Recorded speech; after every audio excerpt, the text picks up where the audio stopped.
کریم صلی اللہ علیہ وسلم سے عرض کیا میرے محبوب، میں نے اپنی زندگی میں اپنے انہی ہاتھوں سے 60 بچیوں کو قتل کیا ہے اور انہیں ناحق قتل کیا ہے، کیا میرے یہ گناہ معاف ہو سکتے ہیں؟ نبی بہت حیران ہوئے، رونے لگے۔ اتنے میں حضرت جبریل نازل ہوئے اور بارگاہ رسالت میں عرض کی، یا محمد قل لدحیہ قلب، اے اللہ کے محبوب دحیہ قلبی سے فرما دیجئے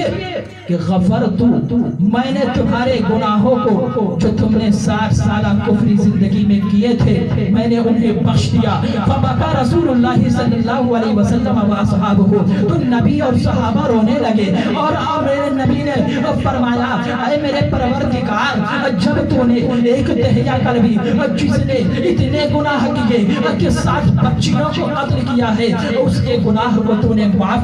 فرما دیا، تو کیا میری امت جو دن بھر میں پتہ نہیں کتنی بار کلمہ شہادت پڑھا کرتی ہے تو اس کے گناہ صغائر کو نہیں معاف کرے گا؟ بتانے کا مقصد یہ تھا، وہی دحیہ قلبی جب اسلام سے پہلے تھے تو انہیں بچیوں کو ناحق قتل کیا کرتے تھے، حتیٰ کہ 60 سے زائد بچیوں کو قتل کر دیا، لیکن میرے نبی جب مبعوث ہوئے ایسا انقلاب برپا کیا اور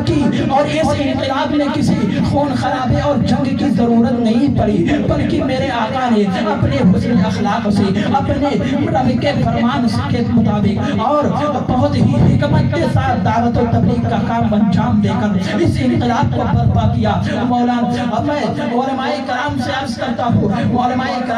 کرتا ہوں کہ آپ کو جان کر حیرانی ہوگی، طبقات ابن سعد کے مطابق نبی کریم صلی اللہ علیہ وسلم کی 10 سالہ مدنی زندگی میں تقریباً 88 جنگیں ہوئی، جس میں سے 27 یا 28 غزوات ہیں جن میں نبی کریم صلی اللہ علیہ وسلم کا نفس نفیس خود موجود تھے، اور بہت ساری جنگیں ایسی بھی ہوئی کہ جن میں کوئی لڑائی اور جنگ بھی نہیں ہوئی اور ایسے ہی سارا مسئلہ حل ہو گیا، لیکن اتنے جنگوں میں جانتے ہیں کتنے لوگ شہید قتل کیے گئے؟ صرف 150 لوگ قتل کیے گئے، اور آپ تاریخ اٹھا کر دیکھ لیجئے کہ پہلی جنگ عظیم میں تقریباً 1,70,00,000 لوگ مارے گئے اور دوسری میں تقریباً 5 کروڑ لوگ مارے گئے۔ اب آپ اندازہ لگا سکتے ہیں کہ اس جنگ میں اتنے لوگ مارے گئے، کیا کوئی اچھا معاشرہ وجود میں آیا ہے؟ آپ کا جواب ہوگا نہیں، جو ظلم پہلے تھا وہی ظلم اب بھی ہے، جو نظام پہلے تھا وہی نظام اب بھی ہے، لیکن میرے آقا کی مدنی زندگی میں کل 88 جنگیں ہوئی، جن میں سے 27 غزوات ہیں، اور مارے کتنے لوگ گئے؟ صرف 150 لوگوں کی ناپاک نفس سے اس زمین کو پاک کیا گیا، لیکن ایسا انقلاب آیا کہ جو بچیاں پہلے زندہ درگور کی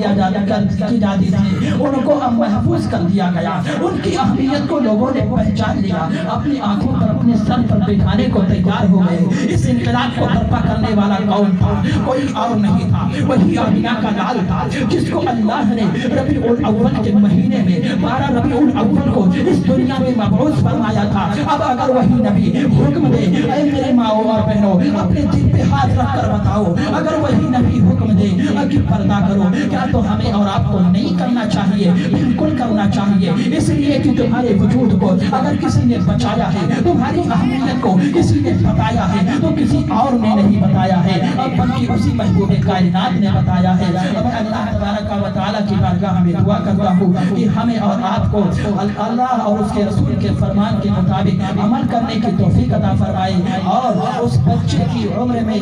زندگی میں خوب برکتیں وسعت عطا فرمائے، اور اسے